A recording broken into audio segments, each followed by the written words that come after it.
to give you my instruction. So, I am Piyush Verma, a cyber forensic expert as a cyber security expert, forensic solutions, and I will today. Okay. So, firstly, let me give introduction related to my company. Okay. So,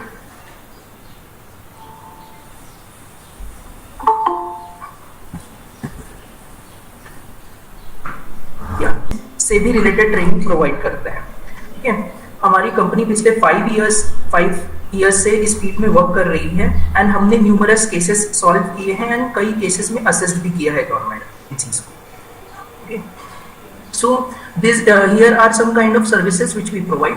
सबसे पहले we provide cyber lab forensic cyber lab. So हमारी जो company है ये cyber lab setup करने में भी help करती है. We have setup various lab across India for government agencies as well as for private companies. Next, we provide cyber crime investigation. जो हमारी कंपनी है ये साइबर क्राइम इन्वेस्टिगेशन की भी सर्विस प्रोवाइड करती है. और जैसे अगर हमारे साथ कोई क्राइम होता है तो उसे इन्वेस्टिगेट करके प्रॉपर एविडेंस एक्सट्रैक्ट करके कोर्ट में प्रेजेंट करने से लेके ईच एंड एवरी डिटेल्स जो साइबर इन्वेस्टिगेशन में रहती है वो हमारी कंपनी प्रोवाइड करती है in form of service. We provide this services to government as well as to private individuals.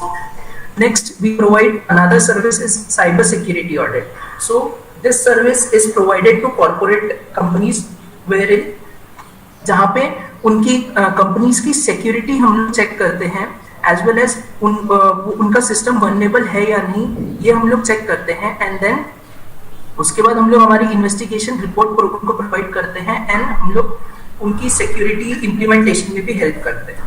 Next हमारी जो इम्पोर्टेंट सर्विस है वो है डेटा रिकवरी.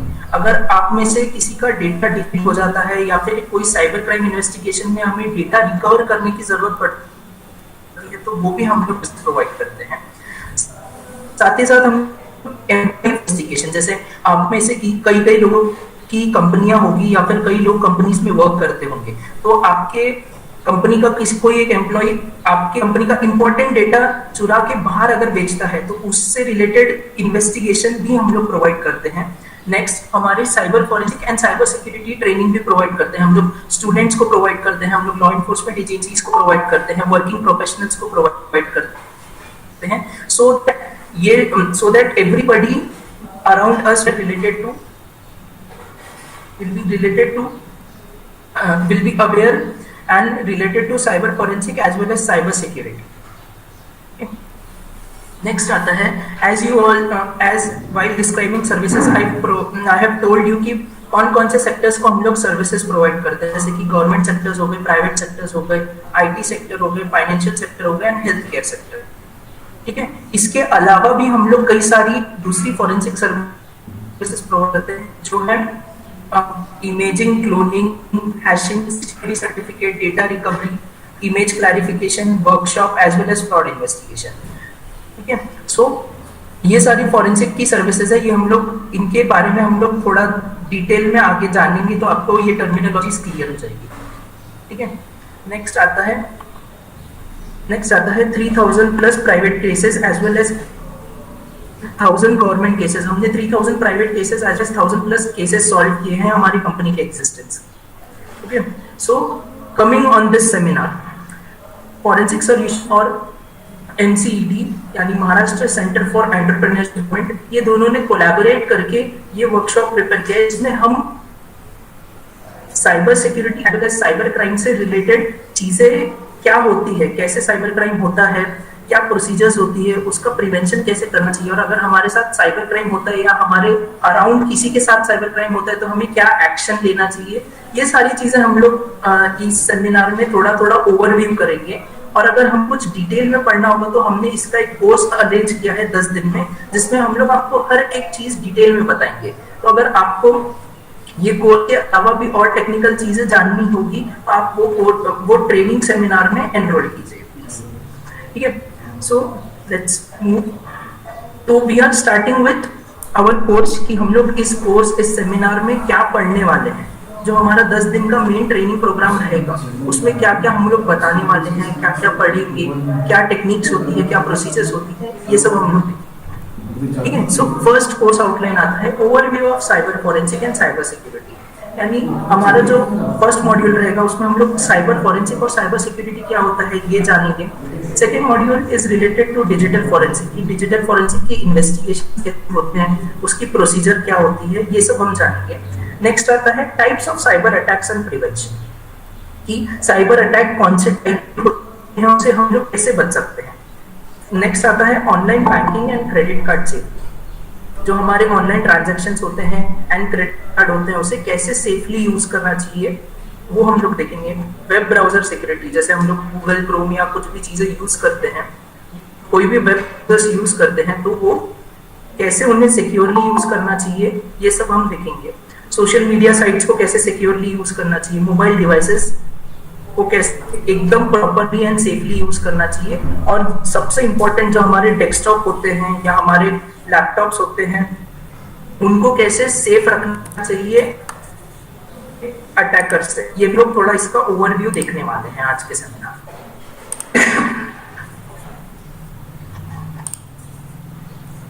ठीक है, so let's move forward. First जो हमारा टॉपिक है that is overview of forensic and security. ठीक है, तो अब आइए देखते हैं कि साइबर सिक्योरिटी होता क्या है।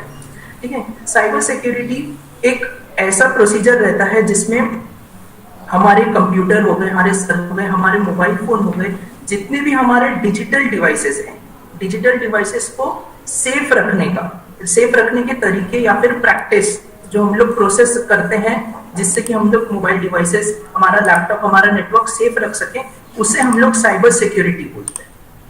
ठीक है, वो साइबर सिक्योरिटी रहता है। अब हम लोग साइबर सिक्योरिटी कैसे करते हैं? हम लोग साइबर सिक्योरिटी सेफ, जैसे जो आपका अभी एक इमेजिन करिए, आपका एक लैपटॉप है, आपका स्मार्टफोन है, उसके ऊपर प्रॉपरली सिक्योरिटी मेजर्स अप्लाई करके हम लोग उसको सेफ रखते हैं कि उस पर कोई हैकर अटैक ना कर सके और आपका डेटा ना चुरा सके। ओके, तो वैसे हम लोग साइबर सिक्योरिटी करते हैं। नेक्स्ट आता है हमें ये साइबर सिक्योरिटी करना क्यों जरूरी रहता है? बिकॉज हमारा बहुत सारा डेटा रहता है, हमारा फाइनेंशियल डेटा रहता है, कंपनीज के अपने इंपॉर्टेंट डेटा रहता है, वो सब डेटा को सेफ रखने के लिए हमें साइबर सिक्योरिटी करना जरूरी रहता है। ठीक है, so this is an introduction and overview of cyber security. Now let's move towards cyber forensic. ठीक है, what is cyber forensic? Cyber forensic एक प्रोसीजर होती है जिसमें हम लोग, कोई क्राइम होता है तो हम क्राइम पे जाके जो भी एविडेंस रहता है उसे हम लोग प्रॉपरली गैदर करते हैं, उसको हम एनालाइज करते हैं एंड देन जो भी हमारा एविडेंस रहता है उसे प्रॉपर फोरेंसिक तरीके से एक्सट्रैक्ट करके कोर्ट ऑफ लॉ में प्रेजेंट करने के लिए रेडी करते हैं। ठीक है, this process is known as cyber forensic. Okay, next आता है कि हम लोग साइबर फोरेंसिक में करते क्या है। ठीक है, हमारे साइबर फोरेंसिक इन्वेस्टिगेशन 4 पार्ट में डिवाइड की गई है। एक identification, preservation, analysis and presentation. यानी हम कोई एक क्राइम सीन पे जाते हैं तो हमें सबसे पहले आइडेंटिफाई करना पड़ता है कि क्राइम किससे रिलेटेड है। okay. एक मेरा क्वेरी था मेन इसमें, आपको पीपीटीज क्लियर दिख रही है ना? अगर क्लियर दिख रही होगी तो आप चैट बॉक्स में यस लिख दीजिएगा प्लीज एक बार।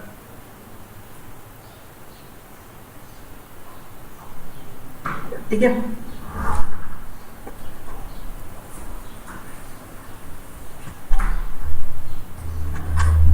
सो आगे बढ़ता हूँ। हाँ, तो कैसे हम लोग साइबर फोरेंसिक इन्वेस्टिगेशन कर सकते हैं? सबसे पहला प्रोसेस रहता है हमारा उसे आइडेंटिफिकेशन, यानी अगर हम कोई क्राइम सीन पे जाते हैं तो हमें आइडेंटिफाई करते आना चाहिए कि साइबर क्राइम कौन सा है। ये सब हम लोग डिटेल में पढ़ेंगे, ये सब हम लोग डिटेल में सेमिनार एंड ट्रेनिंग के दौरान पढ़ेंगे। ठीक है, अभी मैं सिर्फ आपको ओवरव्यू दे रहा हूँ कि चीजें क्या होती है। ठीक है, प्रिजर्वेशन, फिर जो हमें क्राइम सीन पे एविडेंस मिलता है उसे कैसे प्रिजर्व करें कि उसका कोई डेटा डिलीट ना हो जाए।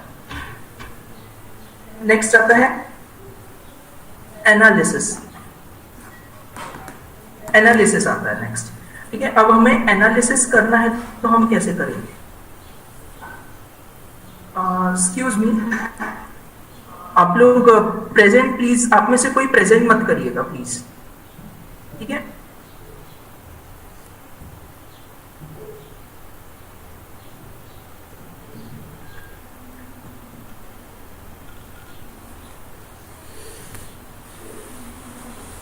ओके, ये मैं क्लियर कर देता हूँ, आप में से कोई प्रेजेंट मत करिएगा प्लीज। आप लोग सिर्फ माइक आपका ऑफ कर दीजिए, कैमरा ऑफ कर दीजिए, as well as present now पे कुछ क्लिक मत करिएगा। अगर आपको कुछ क्वेरीज रहती है तो आप चैट बॉक्स में टाइप करिए, ठीक है। आई होप अभी सबको प्रेजेंटेशन दिख रहा होगा क्लियरली।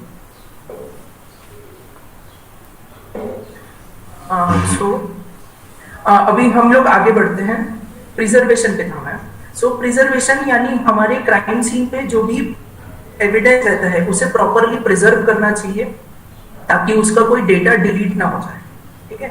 नेक्स्ट आता है एनालिसिस, जो हमें एविडेंस क्राइम सीन से मिला है उसे प्रॉपरली एनालिसिस करके रिपोर्ट बना के कोर्ट में प्रेजेंट करना चाहिए, ठीक है।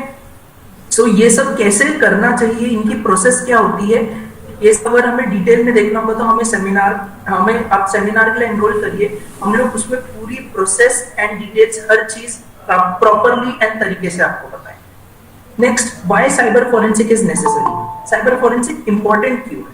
बिकॉज ये एक क्राइम जो हुआ है उसे आइडेंटिफाई करने के लिए हेल्प करता है कि ये क्राइम कब हुआ, किसने किया, कौन से तरीके से किया, सो दैट जो साइबर क्रिमिनल्स हैं हम उन्हें पकड़ के जस्टिस कर सके, ठीक है। सो ये था overview cyber forensic as well as cyber security का। नेक्स्ट आता है relationship between cyber security and cyber forensic. जैसा कि मैंने आपको भी एक्सप्लेन किया होगा, आप समझ ही गए होंगे कि साइबर सिक्योरिटी यानी अपना जो असेट होता है, यानी हमारा जो डिजिटल डिवाइसेस होता है उसे सिक्योर करना ताकि उस पर कोई अटैक न कर सके। बट और साइबर फॉरेंसिक वो प्रोसीजर होती है जिसपे अटैक होने के बाद इन्वेस्टिगेट करके क्रिमिनल तक पहुंचना, ठीक है। तो ये दोनों इंटर रिलेटेड प्रोसीजर्स है, यानी हमें खुद को प्रोटेक्ट रखने के लिए साइबर सिक्योरिटी भी जरूरी है, और प्रोटेक्शन के बाद अगर हमारे साथ कोई क्राइम होता है तो क्राइम के कल्प्रिट तक पहुंचने के लिए हमें साइबर फॉरेंसिक का जरूरत है। तो ये दोनों काफी ग्रोइंग फील्ड है इस समय, ठीक है। आजकल के एज में ये दोनों का काफी इंपॉर्टेंस है, ठीक है। तो ये था आपका overview cyber forensic as well as security से रिलेटेड।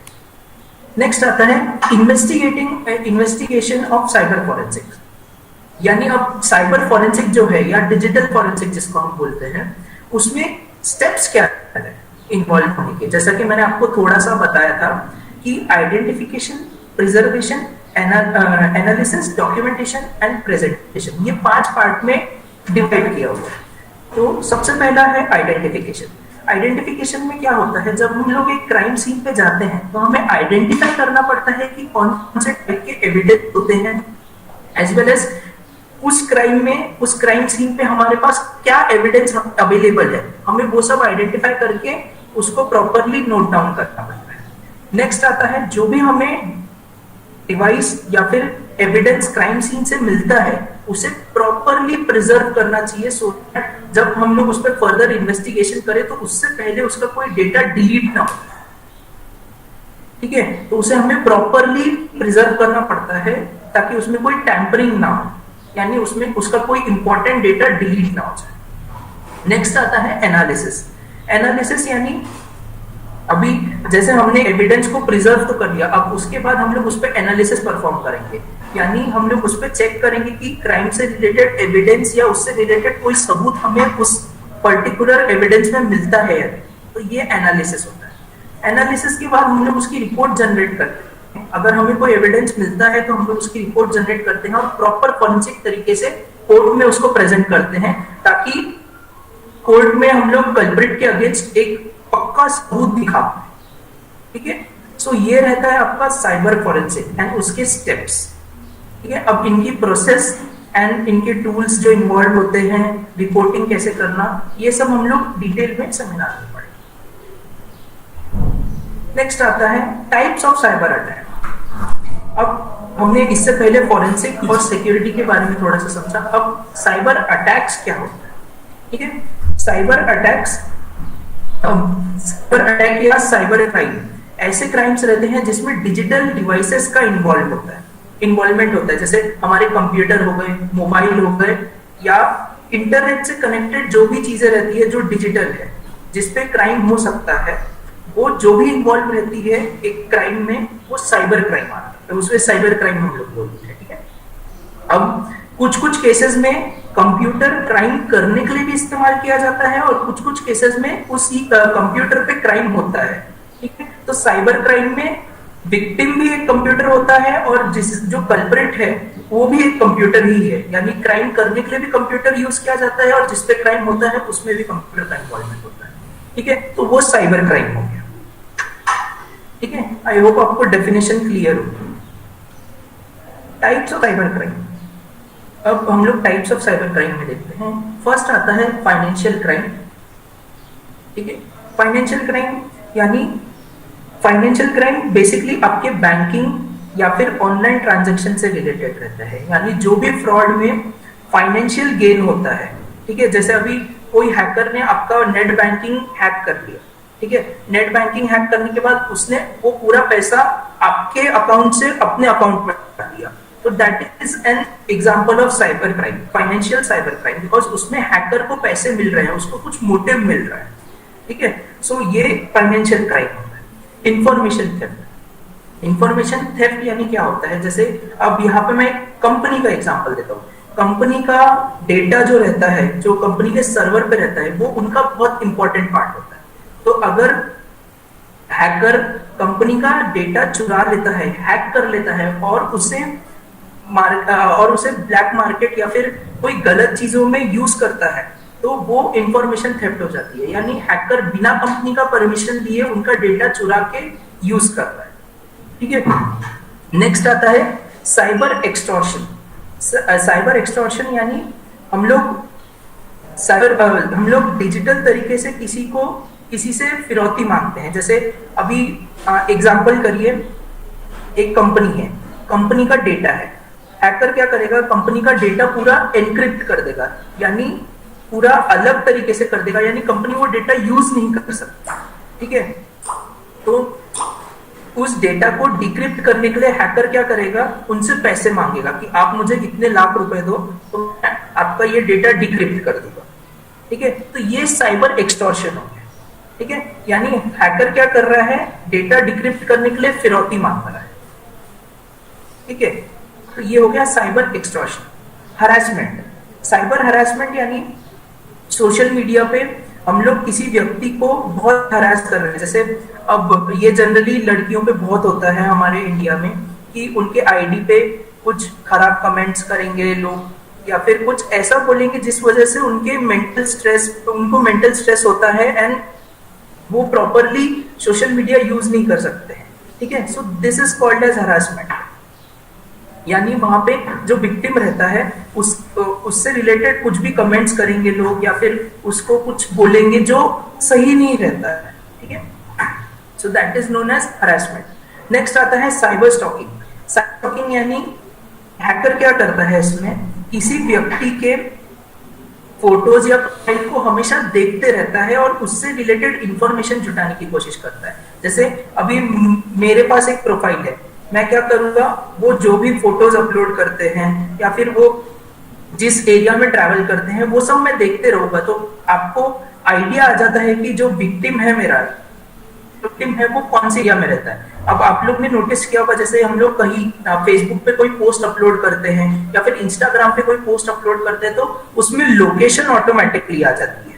तो उस वजह से क्या है, हैकर्स को इंफॉर्मेशन या फिर एक आइडिया आ जाता है कि मेरा विक्टिम कौन से एरिया में रहता है, क्योंकि अगर एक व्यक्ति के प्रोफाइल पे एक ही एरिया से बहुत बार फोटोज या फिर कुछ ना कुछ अपलोड होते रहता है, तो हैकर को आइडिया आ जाता है कि यहाँ पे वो व्यक्ति या फिर जो विक्टिम है वो वहां पे पर्टिकुलर जगह पे रहता होगा। तो ये एक इंफॉर्मेशन गैदर करने का तरीका होता है जो हैकर इस्तेमाल करता है, साइबर स्टॉकिंग।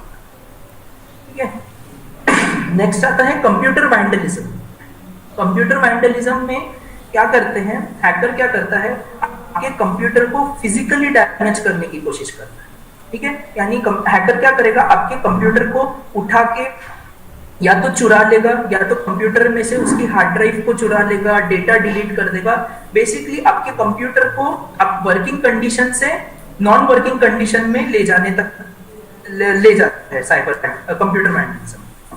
फिशिंग, फिशिंग या फिर स्पूफिंग, ये एक ऐसे टाइप का साइबर क्राइम है जिसमें आपको ओरिजिनल वेबसाइट दिखाई जाती है। ओरिजिनल हैकर क्या करता है, एकदम ओरिजिनल जैसी दिखने वाली वेबसाइट बनाता है, उसकी लिंक आपको सेंड करता है और आपको लगता है कि वो ओरिजिनल साइट है, तो आप उस पर अपने पासवर्ड या फिर अपने बैंकिंग डिटेल्स जो भी है, जिस भी हिसाब से वो फिशिंग लिंक बनी होगी, वो डाल देते हैं। तो वो पूरी डिटेल्स हैकर के पास चले जाती है और आपको एक ऐसा मैसेज दिखा दिया जाता है कि सर्वर डाउन है, सर्वर डाउन है। एंड आपको लगता है कि सर्वर डाउन होगा, बट ये एक तरीका होता है जिसके थ्रू हैकर आपके पासवर्ड और क्रेडेंशियल्स चुराते हैं। ठीक है, सो इससे रिलेटेड हम लोग एक डेमो लास्ट में देखेंगे सेशन के कि फिशिंग पेज रहता कैसे और उसकी वर्किंग कैसे है। ठीक है, नेक्स्ट आता है denial of service attack. Denial of service attack का सबसे बेस्ट एग्जांपल होगा, हम में से बहुत सारे लोगों ने IRCTC की टिकट्स बुक की होगी, तो हम लोग कभी नोटिस करते हैं कि 11 बजे जैसे ही हम लोग बुक करने जाते हैं, वो site loading loading loading loading ही होती रहती है।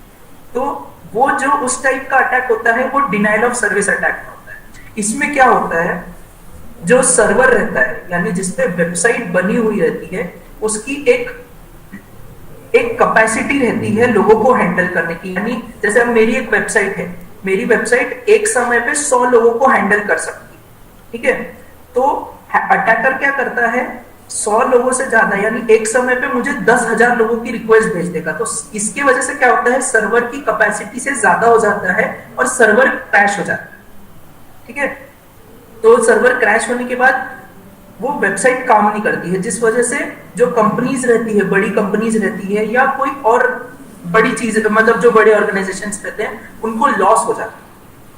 ठीक है, तो ये डिनायल ऑफ सर्विस का एक अटैक है और वो कैसे होता है वो मैंने आपको थोड़ा सा बताया।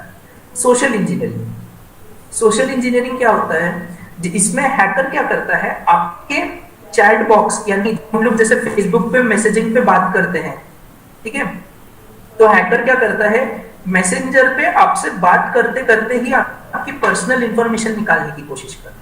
ठीक है, जैसे जैसे अभी हम लोग एक आपको अननोन लोगों का फ्रेंड रिक्वेस्ट आया, ठीक है, वो आपसे चैट करेगा कि आपका नाम क्या है, आपकी एज क्या है, आप कौन से स्कूल से पास आउट हुए हैं, बाकी सारी चीजें, और हम लोग बता भी देते बिकॉज हमें लगता है कि ये इन्फॉर्मेशन से कोई क्या ही कर लेगा। बट अगर आप लोग ने नोटिस किया होगा, जैसे जीमेल हो गया या फेसबुक हो गया, तो उसमें सिक्योरिटी क्वेश्चन पूछा जाता है कि आपका सरनेम क्या है, आपका बर्थ ईयर क्या है, आप कौन से स्कूल गए थे। तो हैकर का यही इंटेंशन रहता है कि वो आपसे बात करते करते आपके बारे में बहुत इंफॉर्मेशन निकाल सके, ताकि जब ऐसे कोई सिक्योरिटी क्वेश्चंस आए, जो मैंने आपको एग्जांपल दिया, जैसे कि आपके स्कूल का नाम क्या है, आपका सरनेम क्या है, ऐसे कोई सिक्योरिटी क्वेश्चंस आए तो वो वहां पे डाल के उस इंफॉर्मेशन का यूज कर सकता है आपके अगेंस्ट।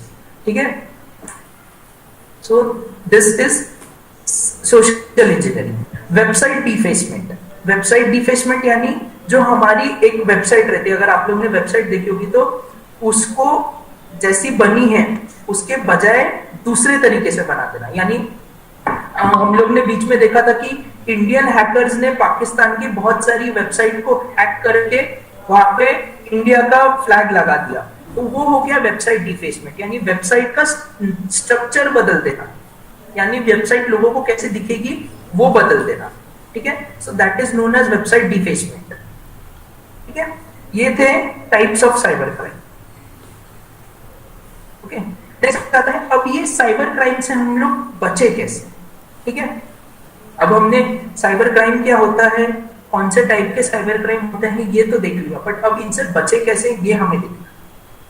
तो attend cyber security seminars to be updated, हमें साइबर सिक्योरिटी सेमिनार्स को अटेंड करते रहना चाहिए, बिकॉज वहां पे हमें जो लेटेस्ट अटैक्स हो रहे हैं उनको कैसे आइडेंटिफाई करना और उनसे कैसे बचना, इन सब से रिलेटेड काफी इंफॉर्मेशन मिलती है। साथ ही साथ चाहे तो न्यूज़पेपर्स भी पढ़ सकते हैं साइबर रिलेटेड आर्टिकल से, जिससे आपकी टेक्निकल नॉलेज अपडेट रहेगी। ठीक है। नेक्स्ट आता है install and use regular updated antivirus anti spyware software on every computer used in your business या फिर पर्सनल। आप अगर कोई पर्सनल कंप्यूटर अपना यूज करते हो या फिर आप मोबाइल फोन यूज करते हो या फिर बिजनेस में भी कोई आप अपने डिजिटल डिवाइसेस यूज करते हो, तो हमेशा एंटीवायरस रखना उस पे, और वो एंटीवायरस को डेली बेसिस पे अपडेट करना, बिकॉज रोज नए वायरसेस आते हैं। साथ ही साथ जो एंटीवायरस प्रोवाइडिंग कंपनी रहती हैं वो भी रोज नए नए एंटीवायरस अपडेट बनाती हैं। सो आप जितना अपडेटेड रखेंगे आपके ऊपर साइबर सिक्योरिटी अटैक होने का खतरा कम रहेगा। ठीक है। नेक्स्ट आता है use a firewall for internet connection. Internet connection के लिए फायरवॉल यूज करिए। ये फायरवॉल देखिए होम राउटर्स में, जैसे अगर आप आपके घर पे इंटरनेट कनेक्शन है तो राउटर में ही फायरवॉल का ऑप्शन रहता है। साथ ही साथ जो बड़े बिजनेसेस रहते हैं वो अलग से फायरवॉल सिस्टम लगाते हैं। अब फायरवॉल सिस्टम होता क्या है? फायरवॉल सिस्टम यानी एक ऐसा सिस्टम होता है कि आपके नेटवर्क में लोग जो भी वेबसाइट एक्सेस कर रहे हो वो सही है या हार्मफुल है, ये देखने की जिम्मेदारी फायरवॉल की रहती है। ठीक है। फायरवॉल एक ऐसा डिवाइस रहता है जो देखता है कि जो आपका नेटवर्क है वो सही वेबसाइट पे जा रहा है या नहीं, या फिर कोई आपके नेटवर्क पे अटैक करने की तो कोशिश नहीं कर रहा है, आपके नेटवर्क को हैक करने की कोशिश तो नहीं कर रहा है। तो ये सब चीजें फायरवॉल नाम का एक सॉफ्टवेयर या फिर हार्डवेयर, ये दोनों तरीकों में आता है। ये एक टूल रहता है जो देखता है। ठीक है। नेक्स्ट आता है download and install software updates for your operating system and application as they became available. यानी डेली बेसिस पे हमारे सॉफ्टवेयर्स एंड बाकी सब चीजों को हमें अपडेट करके रखना चाहिए। ठीक है। Make backup copies of your important data as well as business information. ठीक है। यानी हमारी जो हमारा इंपॉर्टेंट डेटा है, जैसे हमारे कोई पर्टिकुलर डॉक्यूमेंट्स हो गए या फिर हमारा बिजनेस से रिलेटेड डेटा है, उनकी हमेशा बैकअप कॉपी बना के रखनी चाहिए। इन केस अगर हमारी मेन कॉपी डिलीट हो जाती है या कोई जैसे हमारे पास नहीं रहती तो हम लोग बैकअप का यूज कर सकते हैं। ठीक है। नेक्स्ट आता है use strong passwords and use a password management. Strong password यानी हमें इसीलिए हमेशा आप देखते होंगे सोशल मीडिया साइट्स पे कि जनरली आपको 8 डिजिट का अल्फा न्यूमेरिक पासवर्ड रखने के लिए बोला जाता है, बिकॉज जितना स्ट्रॉन्ग पासवर्ड रखेंगे उतना किसी को क्रैक करने के लिए डिफिकल्टी होती है। ठीक है। और use a password management tool. अब पासवर्ड मैनेजमेंट टूल क्या होता है? पासवर्ड मैनेजमेंट टूल एक ऐसा टूल रहता है जो आपके जितने भी लॉगिन अकाउंट होंगे उनके पूरे क्रेडेंशियल्स एंड पासवर्ड मैनेज करता है। ठीक है। ताकि आपको पासवर्ड याद रखने का झंझट ना रहे। ठीक है। यूज 2 फैक्टर और multi factor authentication. 2 factor authentication यानी क्या होता है? जैसे जीमेल होगा, जीमेल पे आप लोग अगर पासवर्ड डाल देते हैं तो वो ओके कर देता है, यानी लॉगिन कर देता है आपको। ठीक है। बट 2 फैक्टर ऑथेंटिकेशन में क्या होगा? जब आप एक बार पासवर्ड डालेंगे देन उसके बाद एक नोटिफिकेशन आपके मोबाइल पे आता है। ठीक है। सो दैट जब तक आप उस पर क्लिक नहीं करेंगे तब तक एक्सेस नहीं मिलेगा। ठीक है। सो ये सिक्योरिटी एनहांस करने के लिए रहता है। ठीक है। ताकि अगर कोई हैकर या फिर कोई इलीगल पर्सन आपके अकाउंट में घुसने की कोशिश कर रहेगा या फिर लॉगिन करने की कोशिश करेगा तो वो घुस ना पाए जब तक आप अलाउ नहीं करेंगे अपने फोन से। ठीक है। Learn about fishing scam and be very suspicious of email, phone calls and flyers. ठीक है। फिशिंग जो है, फिशिंग अटैक के बारे में समझिए कि फिशिंग अटैक क्या होता है और उससे रिलेटेड कैसे हैकर्स इस्तेमाल करते हैं। ये अगर हमें डिटेल में सीखना होगा कि fishing emails and fishing calls को कैसे आइडेंटिफाई करें, तो हमें सेमिनार्स में उसके कुछ प्रोसेस एंड प्रोसीजर्स बताए हुए हैं और की टिप्स बताए हुए हैं जिसके थ्रू हम लोग फिशिंग स्कैम्स को इजीली आइडेंटिफाई कर सकते हैं। ठीक है। तो वो सब हमें जानना पड़ेगा। ठीक है। एंड देन उससे खुद को प्रोटेक्ट करना पड़ेगा। नेक्स्ट आता है use your mobile devices securely. आपके मोबाइल डिवाइसेस को बहुत सेफली यूज करें सो दैट आपके मोबाइल डिवाइस का डेटा हैक होने का खतरा कम है। ठीक है। Don't use public wifi. कोई भी हमारा इंपॉर्टेंट काम हमें पब्लिक वाईफाई पे नहीं करना चाहिए, बिकॉज पब्लिक वाईफाई पे बहुत सारे लोग कनेक्टेड रहते हैं और उसमें हैकर भी हो सकता है जो कि आपके पूरे डेटा यानी आपका पूरा डेटा एक्सेस कर सकता है। ठीक है, तो पब्लिक वाईफाई का कम से कम ही इस्तेमाल किया करिए। आप नॉर्मल ब्राउजिंग के लिए यूज कर रहे हैं तो ठीक है, बट अपने कोई भी इंपॉर्टेंट काम जैसे डॉक्यूमेंटेशन अपलोड करना या फिर बैंकिंग ऑनलाइन ट्रांजैक्शंस करना, ये सब पब्लिक वाईफाई पे मत किया करिए, बिकॉज इसके थ्रू आपके जो पासवर्ड है, आपके लॉगिन क्रेडेंशियल्स है, वो हैकर ट्रैक कर सकते हैं। ठीक है, नेक्स्ट आता है online banking and credit card safety. ठीक है, online banking and credit card safety. अब what is online banking? Online banking यानी हम लोग पूरे बैंकिंग के सिस्टम, यानी हम लोग जैसे किसी को पेमेंट भेजनी रही तो वो भेज सकते हैं, साथ ही साथ मनी ट्रांसफर करना रहा, हमें कुछ किसी को पे करना रहा, ये सब हम लोग ऑनलाइन इंटरनेट के थ्रू कर सकते हैं। ठीक है, ठीक है, so this is known as online banking, जिसमें कि हम लोग जो भी बैंकिंग के प्रोसीजर्स रहते हैं वो इंटरनेट के थ्रू करते हैं। ठीक है, तो जहां पे इंटरनेट का इन्वॉल्वमेंट आता है वहां पे सिक्योरिटी रिस्क रहता ही है। तो ऑनलाइन बैंकिंग एक सबसे बड़ा जरिया है जहां पे बहुत सारे फ्रॉड्स होते हैं। ठीक है, तो हम लोग वो फ्रॉड डिटेल में देखेंगे। उससे पहले हम लोग समझ लेते हैं कि क्रेडिट कार्ड क्या होता है। अब क्रेडिट कार्ड हम में से मोस्टली लोगों के पास होगा, तो क्रेडिट कार्ड एक प्लास्टिक कार्ड होता है जिसके थ्रू आप लोग कहीं पे भी पेमेंट कर सकते हैं। ठीक है, प्लास्टिक एटीएम कार्ड जैसा होता है जिसके थ्रू आप लोग कोई शॉप पे पेमेंट कर सकते हैं विदाउट कैश। ठीक है, so that is a credit card. अब types of online banking and credit card frauds. ठीक है, सो अब कौन कौन से टाइप के फ्रॉड होते हैं? स्कीमिंग क्या होता है? स्कीमिंग एक ऐसा मशीन होता है या फिर एक ऐसा टूल रहता है जिसमें अगर मैं आपका एटीएम कार्ड स्वैप किया तो वो आपके एटीएम कार्ड की पूरी डिटेल अपने इसमें स्टोर कर देता है।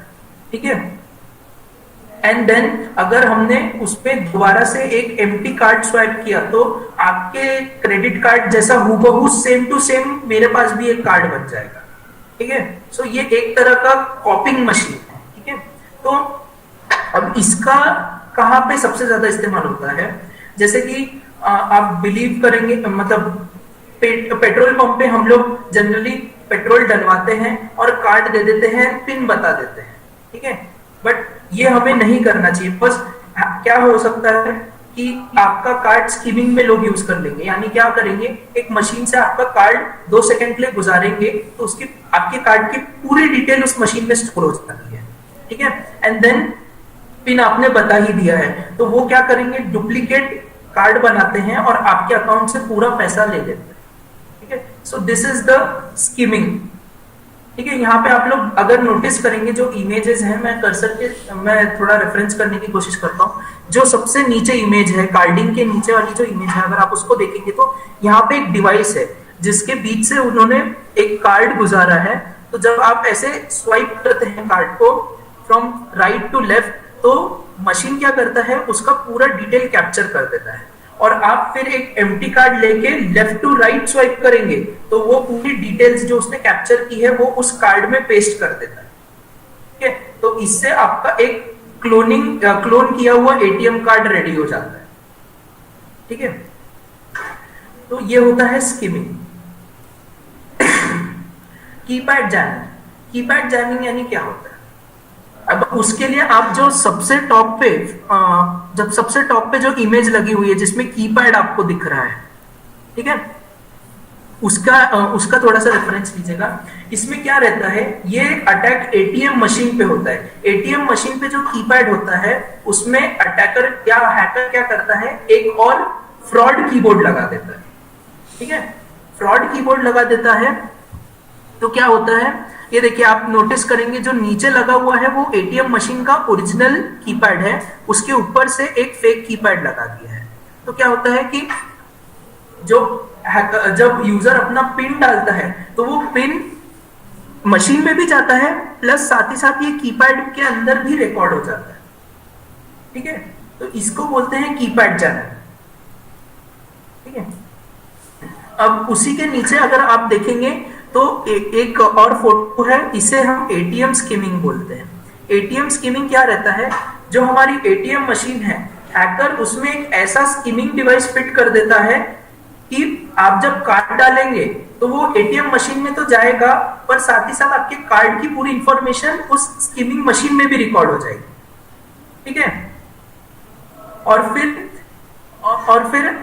फिर ये जो कीपैड जैमिंग का हमने अभी देखा, ये दोनों का कॉम्बिनेशन करके हैकर क्या करता है, एक कार्ड बना लेता है, यानी डुप्लीकेट कार्ड बना लेता है, या फिर आपकी क्रेडिट कार्ड या फिर जो भी डेबिट कार्ड होगा उसकी इंफॉर्मेशन चुरा के उसका गलत इस्तेमाल करता है। ठीक है। तो ये एटीएम स्किमिंग और कीपैड जैमिंग, ये दोनों का कंसेप्ट था जो मैंने आपको समझाया। ठीक है। नेक्स्ट आता है स्पाईवेयर या फिर एडवेयर। ठीक है। Spyware and adware. स्पाईवेयर या एडवेयर एक ऐसे सॉफ्टवेयर रहते हैं जो आपके कंप्यूटर का डेटा बिना आपके परमिशन के हैकर्स को भेजते हैं। ठीक है। ठीक है। स्पाईवेयर क्या करेगा, आपके कंप्यूटर में इंस्टॉल हो जाएगा और आपको पता भी नहीं चलेगा, और वो क्या करेगा, आपका पूरा डेटा धीरे धीरे धीरे करके हैकर के पास भेजते रहता है। वेयरएज एडवेयर क्या रहता है, एडवेयर एक ऐसे टाइप का वायरस रहता है, जैसे हम ब्राउजर ओपन करते हैं तो हमें लिख के आता है कि आपने कुछ इतना अमाउंट रुपीस जीता है, अगर आप इस पर्टिकुलर लिंक पे क्लिक करेंगे तो आपको अमाउंट क्लेम कर सकते हैं। ठीक है। और हमें लगता है कि वो लिंक जेन्युइन होगी तो हम लोग उस पर क्लिक कर लेते हैं। ठीक है। बट जैसे ही आप क्लिक करते हैं एक मैलिशियस सॉफ्टवेयर ऑटोमेटिकली डाउनलोड हो जाता है आपके कंप्यूटर में, जो आपको पता भी नहीं चलता है, और वो आपके कंप्यूटर को पूरा इन्फेक्ट कर देता है वायरस के साथ। तो ये एक तरह का एडवेयर हो गया। ठीक है। यानी एड के थ्रू आपके कंप्यूटर में वायरस डालने की कोशिश करते हैं। ठीक है। अब नेक्स्ट जो कंसेप्ट आता है वो है कार्डिंग का। कि कार्डिंग का कंसेप्ट होता क्या है।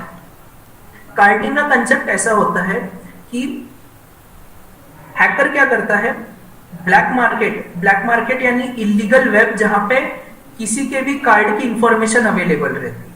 ठीक है। यानी जो भी कार्ड हैक कर लिए हैं, क्रेडिट कार्ड होते हैं या एटीएम कार्ड होते हैं, उनको हैक करने के बाद उनकी पूरी डिटेल आपको डार्क वेब पे मिल जाती है। तो हैकर क्या करता है, डार्क वेब से क्रेडिट कार्ड की डिटेल लेता है, क्रेडिट कार्ड की डिटेल फिर अमेजोन या फिर फ्लिपकार्ट जैसी जो साइट्स रहती है उस पर कोई प्रोडक्ट खरीदता है। ठीक है। और पेमेंट उस ब्लैक मार्केट से खरीदे हुए कार्ड के थ्रू करता है। ठीक है। और वो प्रोडक्ट किसी और भेजता है, यानी कहीं और डिलीवरी करवाता है उस प्रोडक्ट। ठीक है। आप थोड़ा सा समझने की कोशिश करिए, मैं एक बार फिर से रिपीट कर देता हूं। हैकर क्या करता है, जो डार्क वेब पे कार्ड रहता है उसका इस्तेमाल करके एक प्रोडक्ट खरीदता है और उसे मंगवाता किसी और के एड्रेस पे है। तो इसमें क्या लॉस होता है, जिसका वो क्रेडिट कार्ड है, जिसका क्रेडिट कार्ड एक्चुअल में है, वो क्रेडिट कार्ड वाले को बिना वजह पैसे भरने पड़ जाते हैं और उसे प्रोडक्ट मिलता भी नहीं। ठीक है। तो ये एक तरीका रहता है ऑनलाइन क्रेडिट कार्ड पे फ्रॉड करने का। ठीक है। सो कार्डिंग इज अ टेक्निक जहां पे अटैकर प्रोडक्ट कहीं और मंगवाता है और पेमेंट किसी और के कार्ड से करता है। आई होप आपको ये क्लियर होगा। नेक्स्ट आता है online banking and credit card prevention. ठीक है। अब हमें ये सब चीजों से बचना है तो कैसे बचे। प्रिवेंशन का सबसे पहला पॉइंट आता है avoid hacker calls and emails. आपको कोई अगर मेल आता है, जैसे कि आपके बैंकिंग के डिटेल बैंक से आता है कि आपका बैंक अकाउंट बंद हो गया, आपको ये लिंक पे क्लिक करके उसे रीएक्टिवेट करवाना होगा, तो ऐसा मत करिएगा, बिकॉज कोई बैंक कभी कॉल करके आपसे कोई भी डिटेल्स नहीं पूछती। ठीक है। अगर कुछ लगता है तो वो आपको ब्रांच बुला के आपसे पूछ सकते हैं। ठीक है। बट फोन पे कोई भी डिटेल शेयर मत किया करें। Next, keep your net banking pin and password secret. अपने नेट बैंकिंग के पिन एंड पासवर्ड को सीक्रेटली रखना चाहिए हमें। Change password periodically. हमारे पासवर्ड्स जो है वो हमें पीरियोडिकली चेंज करते रहना चाहिए। Do not use public computers for online banking. हमें साइबर कैफे में जाके कभी ऑनलाइन बैंकिंग नहीं करनी चाहिए, बिकॉज साइबर कैफे या फिर पब्लिक कंप्यूटर्स जो रहते हैं उनपे चांसेस हो सकता है कि हैकर ने कोई सॉफ्टवेयर इंस्टॉल कर दिया हो जो आपकी पूरी डिटेल्स ले रहा हो। ठीक है। इससे रिलेटेड हम लोग थोड़ा बहुत डेमो देखने वाले हैं, तो आपको ये सब चीजें और क्लियर हो जाएगी कि हैकर कैसे अटैक करता है। नेक्स्ट आता है do not click on embedded links with emails और टेक्स्ट मैसेज। जैसे कि अगर आपको कोई सस्पिशियस ईमेल आता है जिसमें कोई एक लिंक दी रहती है, अगर आपने उस लिंक पे क्लिक कर दिया तो हो सकता है कि आपके कंप्यूटर में कोई वायरस डाउनलोड हो जाए। ठीक है, तो ये ऐसे हार्मफुल लिंक्स को कभी नहीं क्लिक करिए। ठीक है, नेक्स्ट आता है रिपोर्ट लॉस्ट कार्ड इमीडिएटली। अगर आपका कोई कार्ड घूम जाता है तो उसे तुरंत बैंक में जाके रिपोर्ट करवा के ब्लॉक करिए, सो दैट आपके अकाउंट से पैसे ना गायब। ठीक है, ये कुछ प्रिवेंशन के तरीके हैं। अगर हमें और डिटेल में और प्रिवेंशन के तरीके जानने होंगे तो हमें सेमिनार के लिए एनरोल करना पड़ेगा। ठीक है, नेक्स्ट आता है web browser security. Web browser security, अब वेब ब्राउजर क्या होता है? जैसे कि वेब ब्राउजर एक ऐसा पेज, एक ऐसा सॉफ्टवेयर रहता है जिससे हम लोग इंटरनेट पर जो वेबसाइट रहता है उसको एक्सेस करते हैं। ठीक है, तो अब यहाँ पे जैसा कि आप इमेज में देख सकते होंगे कि जो पॉपुलर वेब ब्राउजर्स है जैसे कि गूगल क्रोम हो गया, मोजिला फायरफॉक्स हो गया, नेट सफारी हो गया, एक्सप्लोरर हो गया, ये जो ब्राउजर्स हैं ये बहुत सारे लोग आज के तारीख में यूज करते हैं। ठीक है, तो अब हैकर ने ये ब्राउजर को भी हैक करना स्टार्ट कर दिया है। आइए देखते हैं कि अब वो हैकर कैसे करता है।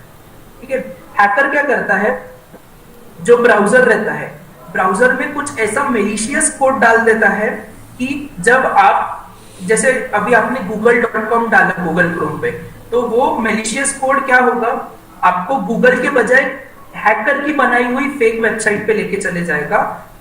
ठीक है, और जहां से आपके कंप्यूटर में कोई भी वायरस या फिर कुछ भी डाउनलोड हो सकता है। ठीक है, ठीक है, तो ये कुछ भी डाउनलोड हो सकता है। तो आपको ध्यान देना पड़ता है कि आपके ब्राउजर की सेफ्टी प्रॉपरली है या नहीं। अगर आपको थोड़ा भी नोटिस होता है कि आपका ब्राउजर गूगल क्रोम के बजाय कहीं और जा रहा है तो तुरंत ही उस समय उस ब्राउजर को अनइंस्टॉल करके रीइंस्टॉल करिए। ठीक है, ताकि आप ब्राउजर अपना सिक्योर रख सके। ठीक है, तो अब इसके कुछ प्रिवेंशन के तरीके देख लेते हैं। वेब ब्राउजर को अपडेट करिए एंड पैच करिए, यानी हमेशा वेब ब्राउजर जो है, जो लेटेस्ट वेब ब्राउजर आता है उसे वही यूज करिए और हमेशा अपने वेब ब्राउजर को अपडेटेड रखिए। Keep your operating system updated and patch, जैसा कि हमने बताया था पहले ही इसमें फर्स्ट टॉपिक में कि हमेशा अपने ऑपरेटिंग सिस्टम को अपडेट रखिए और सिक्योर रखिए। Use antivirus and anti spyware software to keep your definitions up to date. अपने एंटीवायरस की हमेशा डेफिनेशन अपडेट रखिएगा, अपडेट करके उसको रखिए, सो दैट आपके ऊपर हैकिंग अटैक कम से कम हो और आप प्रोटेक्टेड रहे। Block popup windows, some of which may be malicious and hide attacks, यानी आपके जो ब्राउजर पे ऑटोमेटिकली विंडोज खुल जाती है उनको हमेशा ब्लॉक करके रखें, सो दैट आपके ऊपर अटैक होने का खतरा कम से कम हो। Titan the security settings on your browser, यानी आपके ब्राउजर की सिक्योरिटी बहुत प्रॉपरली सिक्योर रखे उसको, सो दैट आपके ब्राउजर में से कोई भी डेटा बाहर ना लीक हो। ठीक है, अपनी ब्राउजर की प्राइवेसी सेटिंग्स को हमेशा अपडेट करिए। ये सेटिंग्स हमें डिटेल में जाननी है तो हम लोग सेमिनार में प्रॉपरली हर एक प्रोसीजर्स, हर एक ब्राउजर की कैसे सेटिंग्स रहती है वो सब एक्सप्लेन किया हुआ है। ठीक है, नेक्स्ट आता है सोशल नेटवर्किंग साइट्स। अब सोशल नेटवर्किंग साइट्स क्या होती है? सोशल नेटवर्किंग साइट्स ये वो साइट्स होती है जहां पे लोग ऑनलाइन दूसरे लोगों से मिलते हैं ओवर इंटरनेट। ठीक है, यानी फेसबुक एक सबसे बड़ा एग्जांपल है, इंस्टाग्राम ये भी एक सबसे बड़ा एग्जांपल है। ठीक है, तो ये यहाँ पे लोग मिलते हैं, अपने डिटेल्स, अपने पर्सनल इंटरेस्ट, हॉबीज ये सब शेयर करते हैं। ठीक है, तो अब ये भी प्लेटफॉर्म पे हैकर अटैक करता है। ठीक है, अब देखते हैं सोशल मीडिया से रिलेटेड अटैक्स। यानी सोशल मीडिया से रिलेटेड अटैक्स पे सबसे पहला आता है साइबर बुलिंग। ठीक है, साइबर बुलिंग बेसिकली ऐसे टाइप का अटैक होता है जिसमें किसी पर्टिकुलर पर्सन या फिर किसी जाति से रिलेटेड क्राइम, किसी जाति से रिलेटेड बहुत गलत चीजें बोली जाती है, गलत अफवाहें फैलाई जाती है। So this is cyber bullying. ठीक है, नेक्स्ट आता है मालवेयर अटैक। कैसा रहता है? सोशल मीडिया के थ्रू आपके कंप्यूटर पे मालवेयर डालने की कोशिश करते हैं, सो दैट आपके कंप्यूटर का एक्सेस या फिर आपके कंप्यूटर का इंपॉर्टेंट डेटा हैकर के पास चला जाए। ठीक है, नेक्स्ट आता है आइडेंटिटी थेफ्ट। आइडेंटिटी थेफ्ट यानी जो हैकर रहेगा वो क्या करेगा, किसी रियल पर्सन की अकाउंट को हैक करके किसी रियल पर्सन का अकाउंट हैक करके या फिर किसी रियल पर्सन की डिटेल्स लेके कोई हैकिंग अटैक परफॉर्म करेगा और उसमें नाम उस रियल पर्सन का है। ठीक है, जैसे एग्जांपल है, अब मेरा फेसबुक अकाउंट है पीयूष वर्मा के नाम से, तो हैकर क्या करेगा, मेरे फेसबुक अकाउंट को हैक करने की कोशिश करेगा या फिर मेरे ही नाम से और मेरी ही पिक्चर डाल के एक फेसबुक अकाउंट बनाएगा और उससे गलत जगह कमेंट्स करेगा या फिर कुछ गलत चीजें फैलाएगा। तो उसकी वजह से क्या होता है, लोग ब्लेम मुझे करेंगे। ठीक है, so this is known as identity theft, wherein hacker original person की आइडेंटिटी चुरा के क्राइम करता है। नेक्स्ट आता है फिशिंग स्कैम। फिशिंग स्कैम अभी तक आप क्लियर हो गए होंगे कि इसमें ओरिजिनल दिखने वाली वेबसाइट पे हैकर आपको रिडायरेक्ट करता है और उसके थ्रू आपकी क्रेडेंशियल्स चुराने की कोशिश करता है। ठीक है, तो अब इन सब अटैक से बचा कैसे जाए। ठीक है, be cautious of sharing too much, यानी आपको ध्यान देना पड़ेगा कि आप सोशल मीडिया पे कुछ ज्यादा शेयर ना करें, जितना लिमिटेड जितना जरूरी है सिर्फ उतना ही शेयर करें। एडजस्ट प्राइवेसी सेटिंग्स, हमेशा अपनी प्राइवेसी सेटिंग्स एनेबल करके, फेसबुक में भी प्राइवेसी सेटिंग्स होती है, इंस्टाग्राम पे भी प्राइवेसी सेटिंग्स होती है और अदर जो भी सोशल नेटवर्किंग साइट्स है उन पे सिक्योरिटी रहती है। ठीक है, लिमिट डिटेल, आपको आपकी डिटेल्स, बहुत लिमिटेड डिटेल्स ऑनलाइन पुट करनी पड़ती है। जनरली लोग क्या करते हैं, अपनी पूरी पर्सनल डिटेल ऑनलाइन डाल देते हैं, जिसकी वजह से उनके अकाउंट को हैक करना हैकर्स के लिए इजी हो जाता है। ठीक है, तो हमेशा बहुत लिमिटेड डेटा, जितना जरूरत सिर्फ उतना ही डालिए।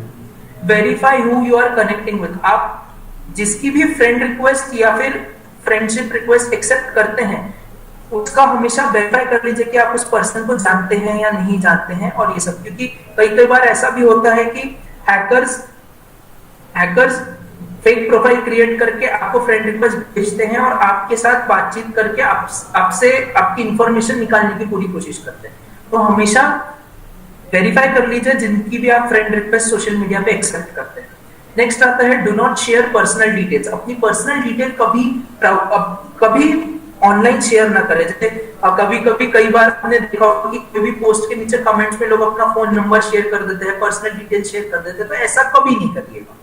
ठीक है, check out your account, check out your own account, यानी आप जब भी एक्सेस करते हैं, यानी आपका सोशल मीडिया अकाउंट आपने देख लिया और सब कुछ कर लिया, तो हमेशा उससे लॉग आउट करें। ठीक है, उसको कभी भी लॉग इन ना छोड़े, बिकॉज अगर आपका कंप्यूटर दूसरे के पास गया तो कोई दूसरा व्यक्ति उस पर उसका गलत इस्तेमाल कर सकता है। सिंगल साइन इन ऑप्शन, हमेशा अपने जैसे अभी आप लोग ने देखा होगा कि हम लोग फेसबुक को मल्टीपल जगह से एक्सेस कर सकते हैं, हमारे फोन से एक्सेस कर सकते हैं, कंप्यूटर से एक्सेस कर सकते हैं एक ही समय पे। बट इसका क्या होता है, डिसएडवांटेज भी होता है। अगर आप मल्टीपल जगह अपना अकाउंट ओपन छोड़ देंगे तो क्या हो सकता है कि एक बार का लॉग आउट करना भूल गए तो उसमें हैकर क्या कर सकता है या फिर कोई भी व्यक्ति आपके अकाउंट का गलत इस्तेमाल कर सकता है। इसीलिए हमेशा हमें सिंगल साइन इन ऑप्शन रखना चाहिए कि एक ही जगह से आप एक्सेस कर सके, सो दैट इसमें सिक्योरिटी काफी ज्यादा रहती है। आपको पता रहता है कि आप कहां से एक्सेस कर रहे हैं। What goes online stage online. एक बार अगर आपकी कोई पर्सनल इंफॉर्मेशन या फिर कुछ भी चीजें ऑनलाइन कॉम्प्रोमाइज हो गई तो वो हमेशा के लिए ऑनलाइन रह जाती है। इसीलिए जो भी हम डेटा डालते हैं ऑनलाइन वो हमें सोच समझ के डालना चाहिए। नेक्स्ट आता है कीप पासवर्ड स्ट्रॉन्ग। जैसा कि मैंने आपको बताया कि अल्फा न्यूमेरिक पासवर्ड्स अगर हम लोग रखेंगे तो उसे क्रैक करना मुश्किल होता है, इसीलिए हमेशा हमारे पासवर्ड स्ट्रॉन्ग और अपडेटेड रहना चाहिए।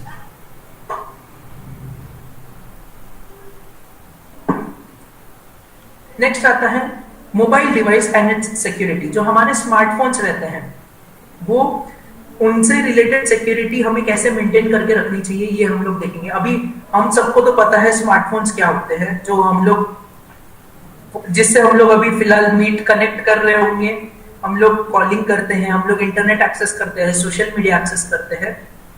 तो वो स्मार्टफोन को भी कैसे सिक्योर रखा जाए ये हम लोग देखेंगे। ठीक है, तो सबसे पहले स्मार्टफोन से रिलेटेड रिस्क क्या होते हैं।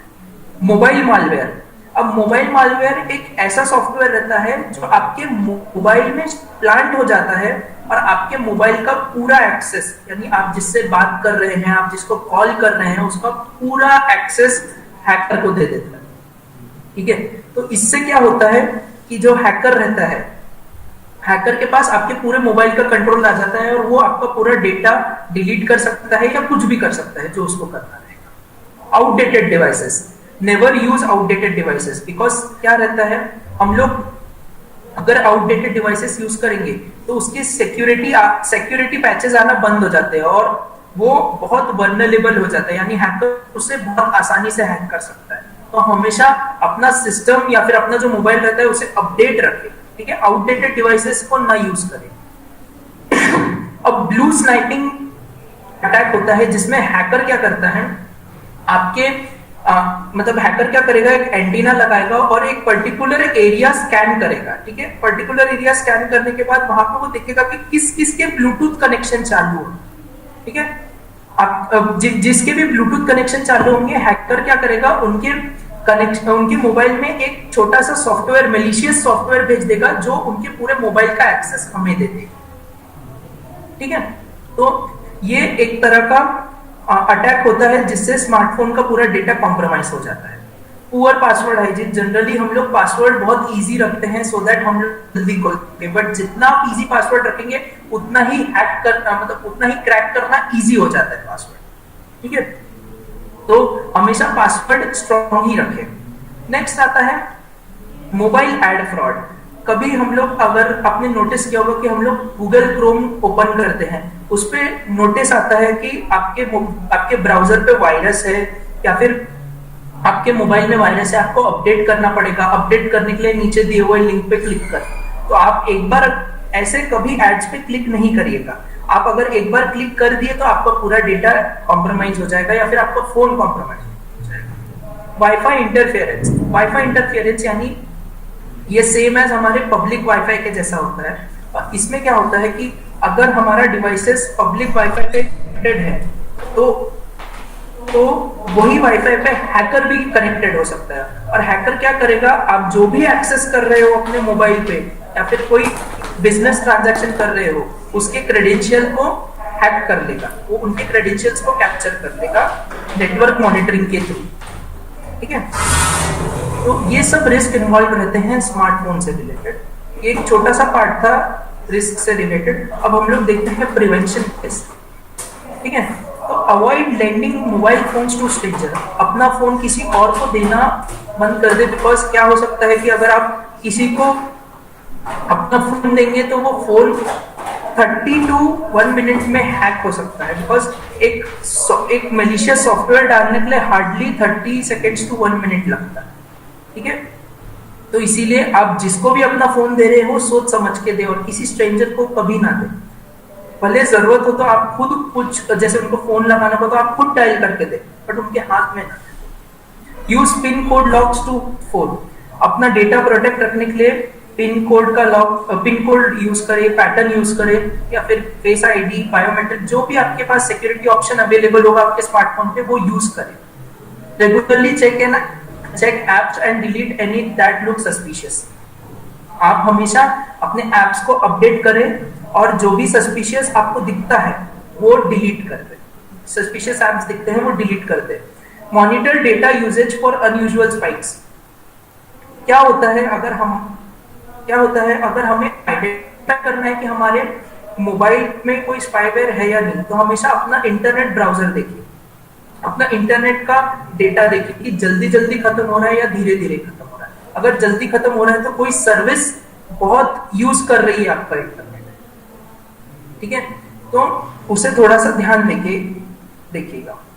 नेक्स्ट आता है install app from Google play. ठीक है, हमेशा अपने एप्स को गूगल प्ले से ही इंस्टॉल करें, बाहर थर्ड पार्टी साइट से ना करें। अगर आप थर्ड पार्टी साइट से यूज करते हैं तो हो सकता है कि आपका सॉफ्टवेयर कॉम्प्रोमाइज भी हो सकता है।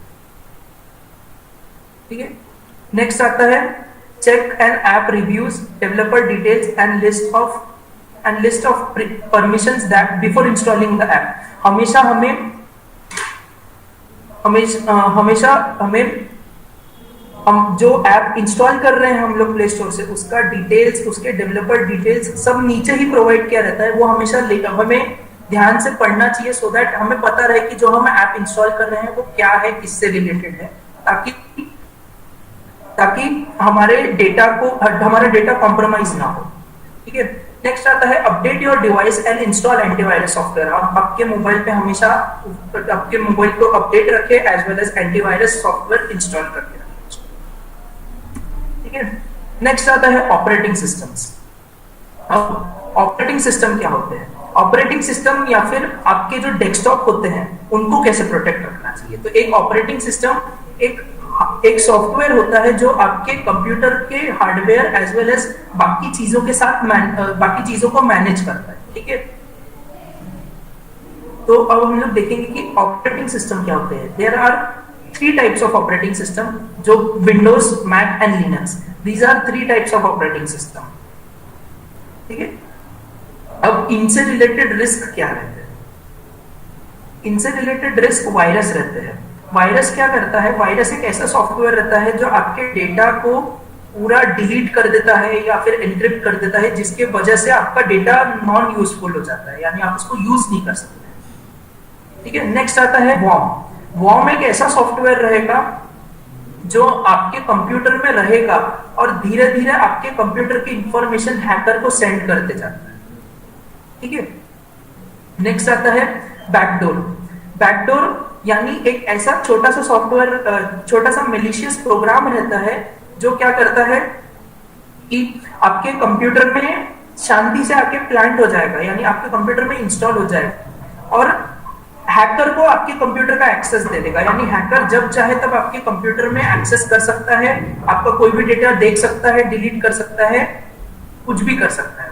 Logic bomb. लॉजिक बॉम्ब एक ऐसा सॉफ्टवेयर रहता है जिसमें बहुत सारे वायरसेस आपके कंप्यूटर में डाउनलोड कर देता है। ठीक है, आपके कंप्यूटर में बहुत सारे वायरसेस डाउनलोड हो जाएंगे जिसकी वजह से आपका कंप्यूटर प्रॉपरली यूज नहीं कर सकते। स्पाईवेयर। स्पाईवेयर एक ऐसा सॉफ्टवेयर रहता है जो आपके कंप्यूटर का पूरा डिटेल्स आपको बिना पता चले हैकर के पास भेज देता है। ठीक है, नेक्स्ट आता है protecting operating systems. Protecting operating systems, अब हमारे ओएस को हम लोग कैसे प्रोटेक्ट कर सकते हैं? ये जो मैं आपको टिप्स बता रहा हूँ ये मैक के लिए भी यूजफुल है, ये जनरल टिप्स है। ठीक है, ये मैक के लिए भी यूजफुल रहेगी, विंडोज के लिए भी यूजफुल रहेगी। Lock the system when not in use. आप जब अपने सिस्टम्स को यूज नहीं है तो लॉक करके अप्लाई सिक्योरिटी सॉफ्टवेयर पैचेस। जो हमारे विंडोज अपडेट आते हैं या फिर मैक ओएस के अपडेट आते हैं, हमेशा उनको अपडेट करते रहिए, बिकॉज उसमें सिक्योरिटी आती है, सिक्योरिटी पैचेस आते हैं, और आप जितना अपने सिस्टम को सिक्योर रखेंगे उतना अच्छा रहेगा। नेक्स्ट आता है use Windows firewall. Use Windows firewall यानी ये विंडोज का इनबिल्ट फीचर है, वैसे ही मैक के भी अपने सिक्योरिटी फीचर्स रहते हैं। तो आप अगर विंडोज फायरवॉल यूज करेंगे तो आप कंट्रोल कर सकते हैं कि कौन सा ऐप इंटरनेट से कनेक्ट होगा या नहीं। ठीक है, ये आप लोग कंट्रोल कर सकते हैं, सो दैट जो हैकिंग के एप्स रहेंगे, यानी जो डेटा आपका बाहर भेजते हैं, वो ब्लॉक कर सकते हैं। ठीक है, हाइड फाइल्स एंड फोल्डर्स। आपके जो भी इंपॉर्टेंट फाइल्स है उनको हाइड करके रखे, सो दैट कोई उसको इजीली एक्सेस ना कर सके। Use Windows एनक्रिप्टिंग file systems. Windows एनक्रिप्टिंग file systems को यूज करना चाहिए, सो दैट आपका जो भी डेटा है वो एनक्रिप्टेड रहे, और अगर हैकर ने डाउनलोड भी कर लिया तो उसके कुछ काम का ना रहे, बिकॉज वो ओपन ही नहीं कर पाएगा। Enable bit locker. Bit locker एक ऐसा सॉफ्टवेयर रहता है जो आपके हार्ड डिस्क के पूरे डेटा को एनक्रिप्ट कर देता है। ठीक है, और जब तक आप पासवर्ड नहीं डालेंगे तब तक आप भी वो डेटा नहीं देख सकते। ऐसे सॉफ्टवेयर्स का यूज करिए सो दैट आपका डेटा सेफ रहे। Implement malware prevention. Malware prevention tools आते हैं, जैसे मालवेयर बाइट्स हो गया, फिर उसके बाद कैस्पर स्पाई का सॉफ्टवेयर आता है। तो ये सब आप टूल्स डाउनलोड करिए एंड उससे अपनी सिक्योरिटी को इंप्लीमेंट करिए। नेक्स्ट आता है करियर अपॉर्चुनिटीज। अब ये तो हो गया जो हम लोग कोर्स में देखने वाले थे। अब job opportunities and career opportunities क्या है साइबर फॉरेंसिक के फील्ड में, ये देख लेते हैं। तो कि साइबर सिक्योरिटी दिन पर दिन जरूरी होते जा रही है बिकॉज हर चीज डिजिटली हो रहा है, ठीक है।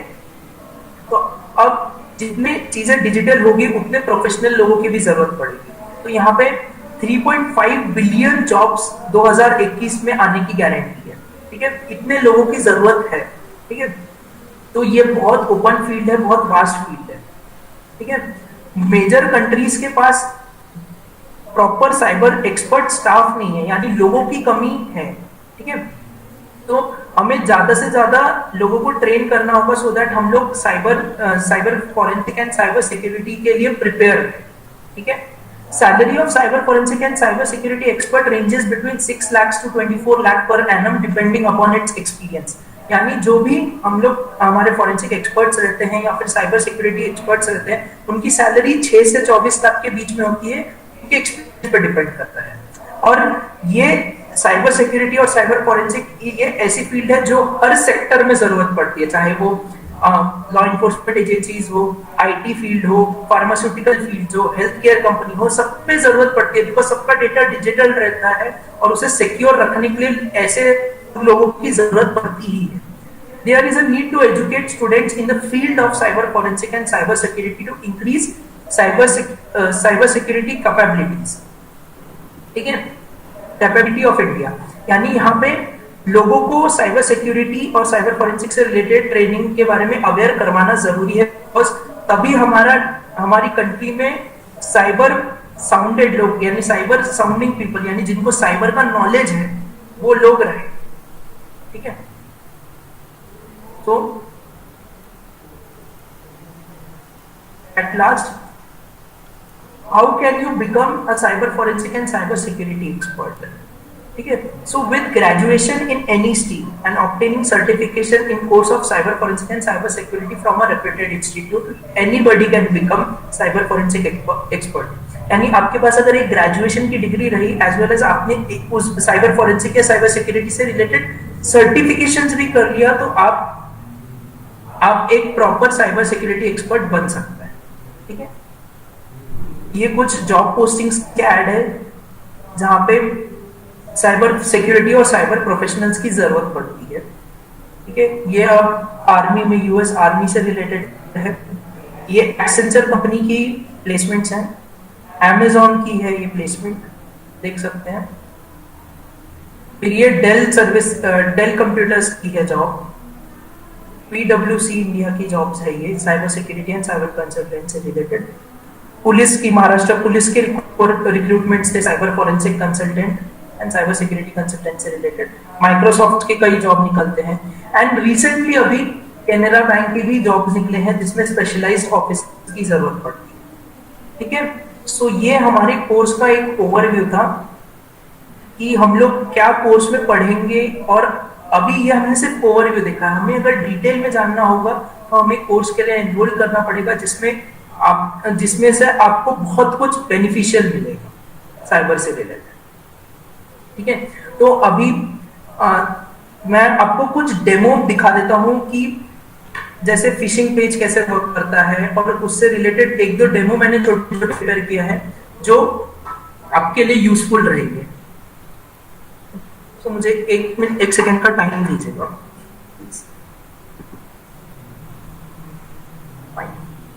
तो अब सबसे पहले मैं एक फिशिंग लिंक का डेमो आपके साथ शेयर करूंगा।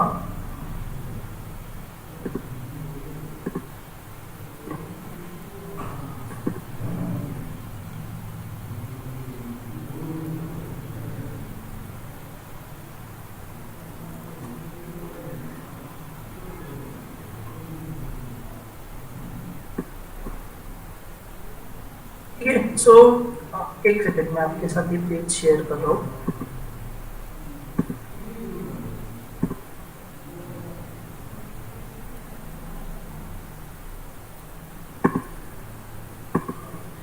ठीक है, तो आप लोग शायद एक पेज देख पा रहे होंगे जिसमें गूगल से रिलेटेड पेज है, ठीक है। तो अब मैं एक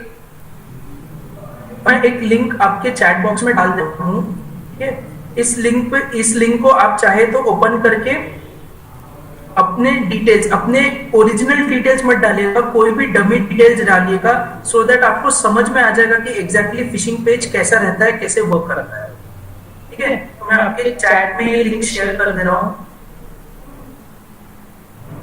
आप लोग इस पे क्लिक करके देख सकते हैं। आप लोग में से कोई भी अगर इस पे लिंक पे क्लिक करके अपनी डिटेल्स डाल के फिल कर देता है तो प्लीज एक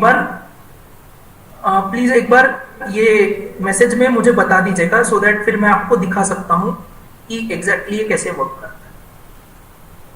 ठीक है, तो उसके लिए मैं आपको 1 से 1.5 मिनट आप लीजिए, आप क्लिक करके पूरी डिटेल्स फिल करिए और मुझे चैट बॉक्स में अपडेट करिए।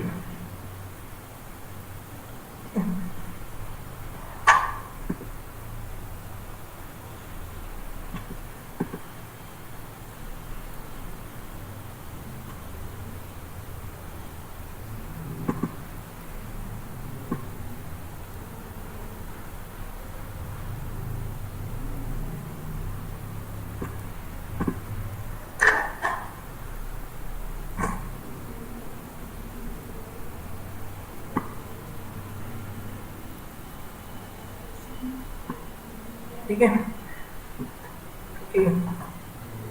सो आप लोग ये डिटेल्स फिल करिए, तब तक मैं थोड़ा सा एक्सप्लेन कर देता हूँ कि फिशिंग पेज कैसे वर्क करता है। तो जैसा कि आप लोग देख सकते होंगे कि यहाँ पे आपको एक गूगल का पेज दिख रहा है फ्रेंड। ठीक है, एक गूगल का पेज दिख रहा होगा। तो अब हैकर क्या करता है, हैकर करेगा ऐसी एक लिंक आपको भेज देगा, और जब आप उस पर क्लिक करते हैं तो एकदम ओरिजिनल गूगल के जैसा ये पेज दिख रहा है, तो आपको लगता है ये ओरिजिनल है। तो मैं आप जैसे इसमें कुछ भी एक जीमेल डाल देता हूं, जैसे कि यहाँ पे मैं अभी admin@admin.com ये ऐसा एक मैंने ईमेल डाल दिया और उसके बाद मैंने नेक्स्ट किया, तो अब ये जीमेल के जैसे ही नेक्स्ट हुआ। ठीक है, एंड देन यहाँ पे मैं पासवर्ड डाल दूंगा, मैं रैंडमली कुछ भी पासवर्ड मैंने टाइप किया एंड देन साइन इन करूंगा। तो ये क्या करेगा, साइट मुझे ओरिजिनल साइट पे रीडायरेक्ट कर देगा, यानी कि अभी तक यानी कि ऐसा एक मैसेज दिखा देगा कि you need to access, so request access, ऐसा कुछ एक मैसेज दिखा देगा। तो आप फिर इसके बाद अकॉर्डिंगली एक्ट करेंगे और आपको पता भी नहीं चलेगा कि आप कभी फेक वेबसाइट पे थे। बट बैकएंड में क्या होता है, आपके पूरे अकाउंट की डिटेल्स हैकर के पास चले गई है। ठीक है, तो अब अगर मुझे वो डिटेल्स देखनी होगी, मैं कैसे देखूंगा, दिखाता हूँ।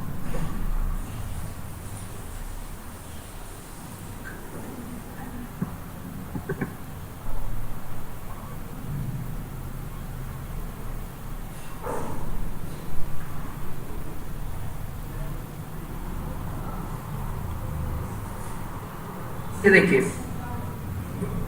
अभी जितने भी लोगों ने यहाँ पे यूज किया है या फिर अपने जितने भी चीजें डाली है वो यहाँ पे आ गई। ठीक है, तो ये ऐसे आपके पासवर्ड्स कॉम्प्रोमाइज हो जाते हैं, हैकर के पास चले जाते हैं। ठीक है, मैं उसको ज्यादा देर नहीं रख सकता था शायद, बिकॉज किसी ने उसमें शायद ओरिजिनल पासवर्ड डाल दिया था, इसलिए मुझे थोड़ा निकालना पड़ा। बट एटलीस्ट आप समझ गए होंगे कि फिशिंग पेज वर्क कैसे कर सकते हैं। ठीक है, फाइन। सो ये था एक डेमो। मैं आपको और एक छोटा सा डेमो दिखाता हूँ, फिर उसके बाद हम लोग क्वेश्चन आंसर्स की तरफ चले जाएंगे। एंड देन वहां पे फिर हम लोग जो भी आपके क्वेश्चंस मुझे चैट बॉक्स में दिख रहे हैं, मैं उनको क्लियर करने की कोशिश करूंगा।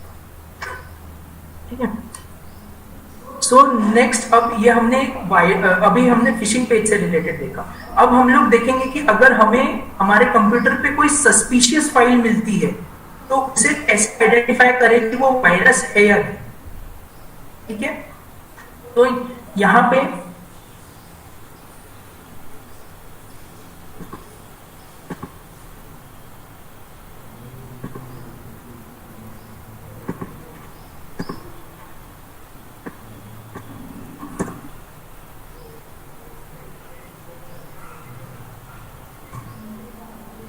आपको आपकी स्क्रीन पे एक वेबसाइट दिख रही होगी वायरस टोटल करके।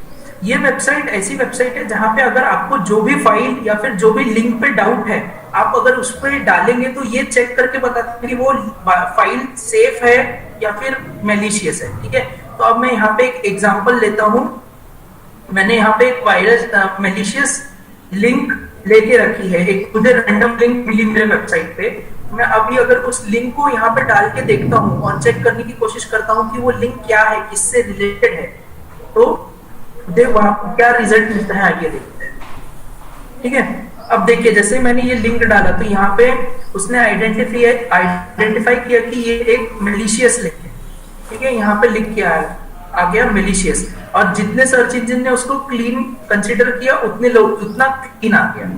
ठीक है, तो ये वेबसाइट ऐसी वेबसाइट है जो आपके फाइल्स रहती है उसको स्कैन करके बताती है कि ये मैलिशियस है या नहीं। ठीक है, और एक सेफ्टी पॉइंट हो गया कि अगर आपको कभी आपके पीसी पे कोई सस्पिशियस फाइल दिखती है और अगर आपको आइडेंटिफाई करना है कि वो सस्पिशियस है या नहीं, तो आप ऐसे आइडेंटिफाई कर सकते हैं। ठीक है, सो ये था आपके डेमो से रिलेटेड कुछ पार्ट। आई होप आपको ये थोड़ा बहुत समझ में आया हो। अब नेक्स्ट मूव करते हैं नेक्स्ट डेमो पे। एक ऐसा डेमो है जिसमें से मुझे आप में से एक वॉलेंटियर लगेगा। ठीक है, एक वॉलेंटियर लगेगा, तो आप में से कोई भी एक पर्सन अपना, जो भी इंटरेस्टेड है इस डेमो के लिए, अपना माइक ऑफ करे और प्लीज हाय हेलो या कुछ तो भी बोल के कम्युनिकेट करे कि that you are interested in our demo. So आप में से कोई भी एक बोल सकता है प्लीज।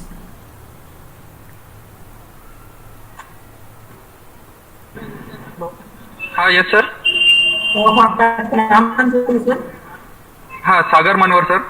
सागर मनवार सर, ओके ठीक है सर। ये जो डेमो है इसमें हम लोग क्या करेंगे, ऐसे दिखाएंगे आपको आपके फोन नंबर पे हैकर कैसे एसएमएस भेजता है, इससे रिलेटेड एक छोटा सा पैकेज परफॉर्म करता है। ठीक है, तो आप मुझे इसके लिए फोन नंबर लगेगा, तो क्या आप प्रोवाइड कर सकते हैं? ओके ठीक है, मैं आपको हाँ मैं आपको बताऊंगा, तब आप अपना फोन नंबर प्रोवाइड करेंगे। ठीक है, जस्ट a second.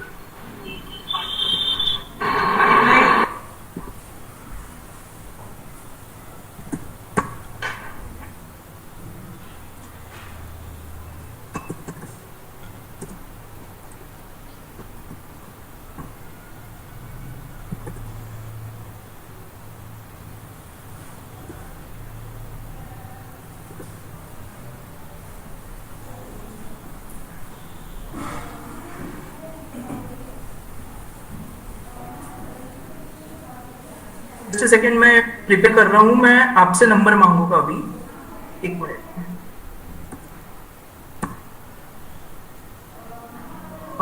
हेलो, हाँ बोलिए सर। सागर जी आपका नंबर बता सकते हैं प्लीज मुझे? 78 78 41 41 86 86 62 62 50 50 7841866250। Yes sir. हाँ एक सेकेंड रुक जाइए।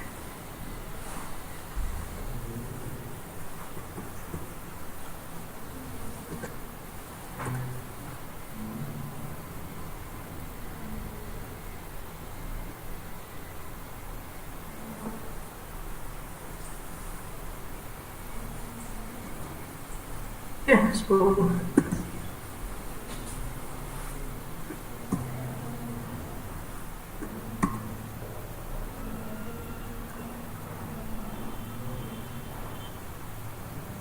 सागर जी, यस सर। आप थोड़े आपके फोन पे अगर आप 5 से 10 सेकंड रुकेंगे तो नोटिस करेंगे कि बहुत सारे मैसेजेस आएंगे, तो जब वो आते हैं तो आप एक बार माइक को डिस्कनेक्ट करके बताइएगा। ठीक है, माइक को कनेक्ट बताइएगा। ठीक है, आपको मल्टीपल ओटीपी के मैसेजेस आना शुरू तो हो गए होंगे? Yes sir. हो गए हैं शुरू? हाँ सर। दो तीन अब धीरे धीरे आपको बहुत सारे मैसेजेस आएंगे। तो ये क्या यस सर। होता है, ठीक है। आपको कितने मैसेजेस आए अभी तक? 5-6 आ गए सर, ज्यादा ही आ गए। हाँ, तो ये आपको थोड़ा 10 से 20 सेकेंड और आते रहेगा, फिर उसके बाद रुक जाएगा, ठीक है। Okay sir. हाँ ओके सर, ठीक है। जैसा कि आप लोग ने देखा, ये हैकर क्या करते हैं, किसी एक व्यक्ति का नंबर लेते हैं और उसके अगेंस्ट बहुत सारे मैसेजेस भेजते हैं ताकि वो व्यक्ति अपना फोन यूज ही ना कर सके या फिर उसके काम की चीजें ब्लॉक हो जाए। तो ये ऐसे कुछ डेमो थे।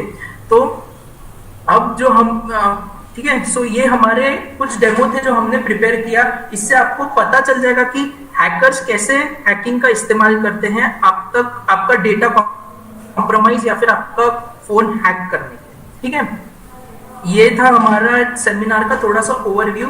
अब हम लोग एक 10 से 15 मिनट का रिमेनिंग जो हमारे पास टाइम है उसमें एक डाउट क्लियरिंग सेशन लेंगे, ठीक है।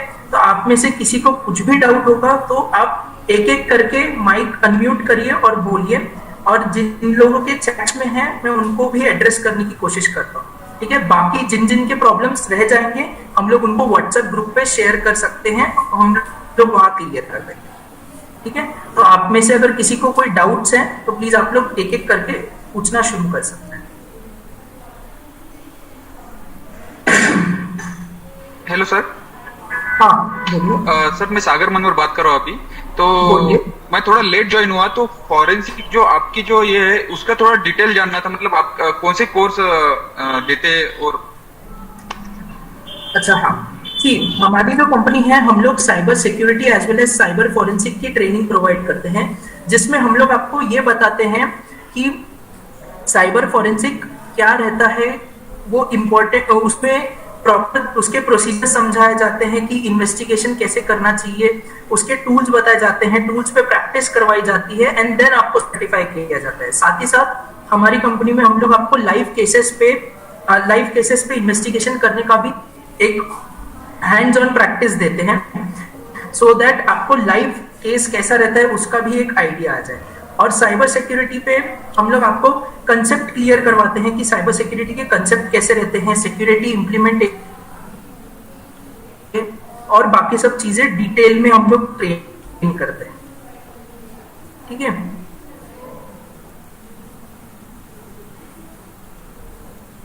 सो सर आपकी इसमें से ग्लोबल सर्टिफिकेशन भी मिलते हैं क्या?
हेलो, आवाज आ रही है मेरी? हेलो। Yes sir. हाँ हाँ, सागर जी आपने कहाँ तक सुना, प्लीज मुझे एक बार बता सकते हैं आप? सर ग्लोबल सर्टिफिकेशन भी देते हैं क्या आपकी कंपनी? हाँ, हम लोग ग्लोबल सर्टिफिकेशन ईसी काउंसिल के थ्रू भी प्रोवाइड करवाते हैं, साथ ही साथ इन हाउस सर्टिफिकेशन भी प्रोवाइड करते हैं। ठीक सर है। कोर्सेस का ड्यूरेशन कैसा है सर? 3 मंथ्स, 1 ईयर या 2 ईयर? देखिए कोर्सेज का ड्यूरेशन डिपेंड करता है, हमारे पास 3 अलग अलग टाइप के कोर्सेज रहते हैं। जैसे अगर जिसको कुछ भी नॉलेज नहीं होगा जी, यानी जिनको बेसिक से एडवांस पे जाना है तो उनके लिए 90 डेज का कोर्स रहता है। जिनको कंप्यूटर का थोड़ा बहुत बेसिक पता है और एडवांस करना है तो उनके लिए 45 डेज का कोर्स रहता है, और जिनको सिर्फ एडवांस पढ़ना है एंड सर्टिफाई होना उनके लिए 15 डेज का हम लोग एक कोर्स रन करते हैं, ठीक है। इसके ड्यूरेशंस रहते हैं एंड अकॉर्डिंगली आपके एग्जाम कंडक्ट करके आपको सर्टिफाई किया जाता है, ठीक है। सीईएच की भी एग्जाम आप लेते हो क्या सर? सीईएच? हाँ, हम लोग सीएच और सीएचएफआई दोनों पढ़ाते हैं। सीईएच का ड्यूरेशन क्या है सर? सीएच और सीएचएफआई दोनों का ड्यूरेशन सेम ही है, ठीक है। उसको 3 पार्ट्स में डिवाइड किया हुआ है, तो आप लोग जो भी आपके लिए सुटेबल रहता है आप लोग उसको चूज कर सकते हैं।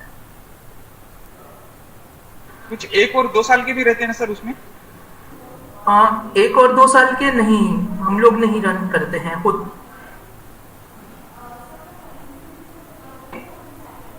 Okay sir, thank you. Next मुझे एक चैट बॉक्स में डाउट दिखा था, एक सेकेंड। ओके, चैट बॉक्स के एक डाउट थे, मैं उसको देख के क्लियर करता हूँ, ठीक है। नेक्स्ट किसी और का कोई क्वेरी?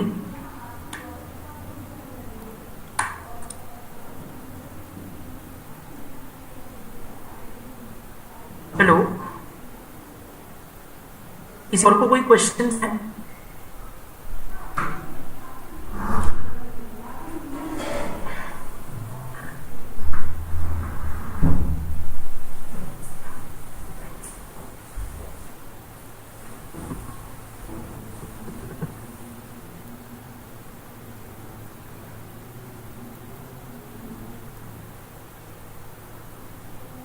ओके, सो यहाँ पे अंकुर विट्ठलकर जी ने एक क्वेश्चन पूछा था कि सेलफोन के लिए कौन से एंटीवायरसेस को यूज कर सकते हैं। सेलफोन्स के लिए हमारे पास मल्टीपल एंटीवायरसेस आते हैं, जैसे अवर्स्ट की सिक्योरिटी आती है, क्विक हिल सिक्योरिटी आती है, मालवेयर बाइट्स फोन के लिए आता है, ये सब हम लोग इंस्टॉल कर सकते हैं, ठीक है।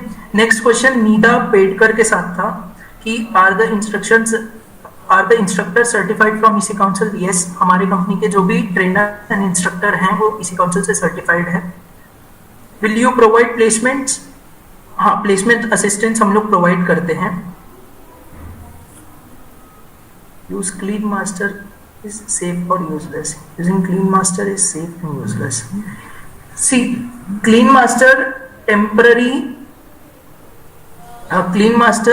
टेम्पररी चीजों को, टेम्पररी फाइल्स एंड ये सब को क्लियर करने के लिए ठीक है, बट इसके थ्रू भी मतलब इसको यूज करना उतना यूजफुल नहीं है ये सॉफ्टवेयर।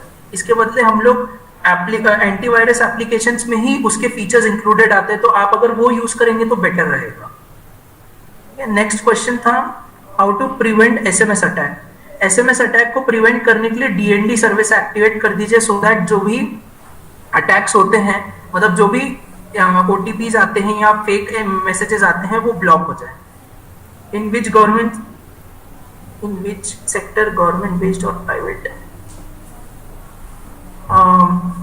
सी, यहाँ पे सोपन ने प्लेसमेंट से रिलेटेड एक क्वेश्चन पूछा कि गवर्नमेंट सेक्टर में प्लेस करते हैं या प्राइवेट। हम लोग प्राइवेट सेक्टर्स में आपको हेल्प आउट करते हैं, बिकॉज गवर्नमेंट सेक्टर्स के प्लेसमेंट्स एग्जाम्स के थ्रू होते हैं। iOS, हाँ, iOS को भी हैक किया जा सकता है Vinod sir.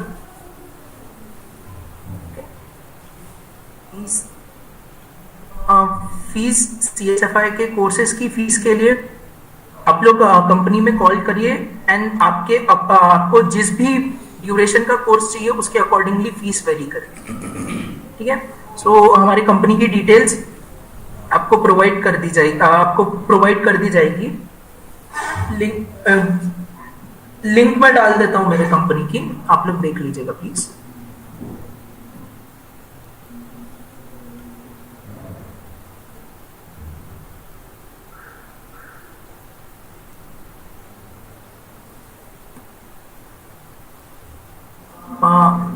What is CHFI? CHFI is a course ठीक है, मैंने मेरी ग्रुप की लिंक डाल दी है। अंकुर जी ने यहाँ पे और एक क्वेश्चन पूछा है कि what is CHFI? CHFI is Computer Hacking and Forensic Investigation, ठीक है। CHFI is Computer Hacking and Forensic Investigation। Basically ये कोर्स में आपको सिखाया जाता है कि अगर कोई एक क्राइम होता है उसे ऐसे प्रॉपरली साउंड तरीके से इन्वेस्टिगेट किया जाए, ठीक है। ओके, सो आप अगर एक बार CHFI कंप्लीट कर लेते हैं तो आप एक सर्टिफाइड फॉरेंसिक इन्वेस्टिगेटर बन जाते हैं।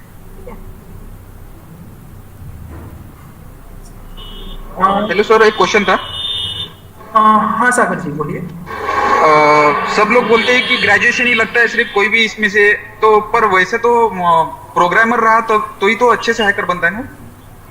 देखिए सर, ऐसा कुछ नहीं है, प्रोग्रामर रहना या टेक्निकल बैकग्राउंड होना जरूरी है, जरूरी ही मतलब जरूरी ना हो, क्योंकि अगर आपको टेक्निक मतलब आप समझ सकते हैं बेसिक कंप्यूटर क्या होता है, तो बाकी फिर आप लर्न करते करते एक उस लेवल तक पहुंच सकते हैं।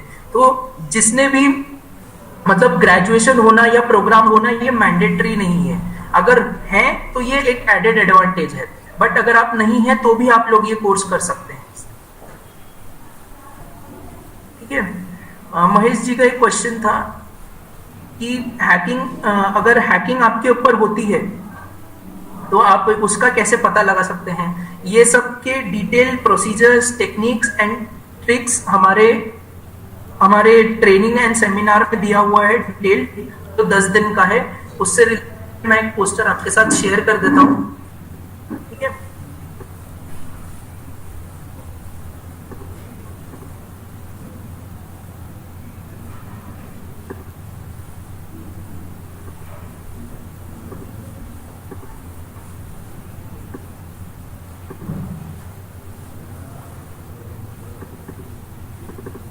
ठीक है। सो ये MCED का पोस्टर है जिसमें हम लोग ट्रेनिंग प्रोवाइड कर रहे हैं MCED के साथ कोलैबोरेट करके, जिसमें आपको जो भी अभी हमने आज कोर्स में देखा उससे रिलेटेड डिटेल में हर चीज, एक एक टेक्निक्स, प्रिवेंशन की टेक्निक्स, हैकर कैसे अटैक करता है उससे रिलेटेड पूरी चीजें बताई जाएगी। ठीक है, सो आप ये कोर्स में एनरोल करेंगे तो आपको हर एक चीज डिटेल में पता चलेगी और आप इससे आइडेंटिफाई कर सकते हैं कि क्राइम कैसे होता है, उसे कैसे प्रिवेंट करें, और साथ ही साथ अपने आजू बाजू के जो लोग हैं उनको कैसे बचा सकते हैं, और इससे आप खुद को भी सेफ रख सकते हैं साइबर सिक्योरिटी, साइबर अटैक से। तो ये जो कोर्स रहेगा इसकी ड्यूरेशन रहेंगी 15 दिसंबर से 25 दिसंबर तक, 10 दिन का रहेगा, 6 घंटे पर डे रहेगा, फ्रॉम 12 PM to 4 PM। ठीक है, इसमें आपको जितने भी कोर्स आउटलाइन में टॉपिक है वो सब डिटेल में पढ़ाया जाएगा और आपके जो भी डाउट्स होंगे वो सब क्लियर किया जाएगा। इवन हम लोग लाइव केस स्टडीज भी इसमें डिस्कस करेंगे कि कैसे बच सकते थे, कैसे बाकी सारी जो प्रोसीजर्स रहती है। आप लोग ये उसके लिए रजिस्टर करिए सो दैट आपको और डिटेल में साइबर सिक्योरिटी और साइबर फॉरेंसिक के बारे में पता चले। रजिस्टर करने के लिए आप लोग वेबसाइट पे जा सकते हैं mced.co.in और वहां पे रजिस्टर कर सकते हैं, और फर्दर डिटेल्स अगर आपको रजिस्ट्रेशन से रिलेटेड चाहिए तो आपके ग्रुप में शेयर कर दी जाएगी। ठीक है, व्हाट्सएप ग्रुप, तो प्लीज व्हाट्सएप ग्रुप भी ज्वाइन करिए। ठीक है, सो आज का सेशन हम लोग यहीं फिनिश करते हैं, बाकी जिन भी लोगों की क्वेरीज होगी वो हम लोग क्लियर कर लेंगे व्हाट्सएप ग्रुप पे। ठीक है, सो आई होप आपको ये सेमिनार अच्छा लगा and hope to see you in training soon. Thank you. With this I would like to end my session and see you soon. Thank you. Thank you sir.